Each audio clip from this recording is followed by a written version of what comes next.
In the turbulent heart of 19th century Southern Africa, amid the rise of a mighty Zulu empire, one woman wielded power like no other. Mkabayi kaJama, the princess of the Zulus, was a force of unyielding ambition and cunning. She forged a king from a humble outcast, her nephew, Shaka Zulu, and when his rule turned tyrannical, she orchestrated his destruction.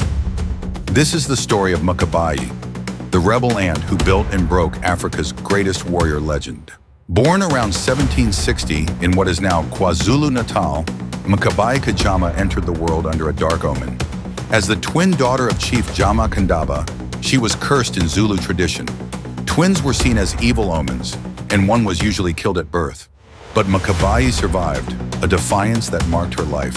Her father, a small clan leader, died when she was young, thrusting her into the cutthroat world of Zulu politics.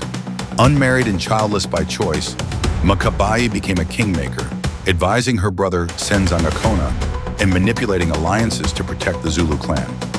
In a patriarchal society, she ruled from the shadows, her sharp intellect and ruthless decisions, earning her the title, the woman who walked with lions.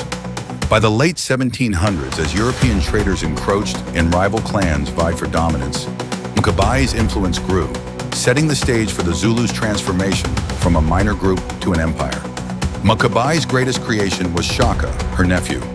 Born illegitimately to Senzangakona and Nandi around 1787, Shaka faced rejection and exile. Bullied as a fatherless child, Mkabayi saw potential in him, taking him under her wing during his youth. She mentored the boy, teaching him strategy, warfare, and the art of Zulu politics. When Senzangakona died in 1816, Mkabayi acted as regent, sidelining rivals like Sigujana, Shaka's half-brother, whom she had assassinated to clear the path. In a bold coup, she installed the 29-year-old Shaka as king, forging the Zulu into a military powerhouse. Under her guidance, Shaka revolutionized warfare with the short spear, Ikawa, and the bullhorn formation, conquering rivals like the Ndwandwe. Mkabayi served as his advisor and spy master, her network of informants ensuring loyalty. For over a decade, aunt and nephew built an empire that stretched across southern Africa, but power's price loomed large. As Shaka's rule hardened, so did the cracks in their alliance. The king became a tyrant, executing thousands on whims, his grief over losses fueling massacres. The breaking point came in 1827 with the death of Nandi, Shaka's beloved mother. Devastated, Shaka declared a year of mourning, banning crops and milk, leading to famine and more deaths. Mkabayi, who had long protected Nandi, blamed Shaka for her suffering. Rumors swirled that his neglect hastened her end. The ant, once his staunchest ally, turned against him. In Zulu tradition, family bonds were sacred, but Mkabayi saw Shaka's madness as a threat to the kingdom she helped build. She began whispering dissent, rallying his brothers Dingaan and Mlangana, and plotting in the shadows of the royal kraal. In 1828, Mkabayi struck. She convinced Dingaan and Mlangana that Shaka's tyranny doomed the Zulu. On September 22nd, as Shaka relaxed after a hunt near his capital, Dukuza, his brothers ambushed him with spears. The mighty warrior, betrayed by kin, uttered his last words, "Take care of my nation." Mkabayi, absent from the scene, had orchestrated it all. Her spies ensured the plot's success.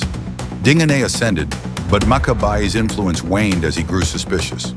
She lived out her days in semi-exile, dying around 1840 at 80, a legend whispered in Zulu lore. Her acts saved the kingdom from collapse but stained her legacy as both savior and destroyer. Mkabayi kaJama remains one of Africa's most enigmatic figures, a rebel princess who defied gender norms, shaped a nation, and toppled a tyrant. Compared to Cersei Lannister for her cunning, she was a real-life queenmaker whose decisions echoed through Zulu history. Her story challenges the male-dominated narrative of Shaka's era, reminding us of the women who pulled the strings. Today in KwaZulu-Natal, her legacy endures in oral traditions and debates, hero or villain. Mkabayi was both, the architect of Zulu greatness and its reluctant unmaker. Thanks for uncovering Mkabayi's epic tale. If this story gripped you, like, subscribe, and hit the bell for more African history deep dives. Comment: was Mkabayi a hero or villain? Until next time, explore the untold.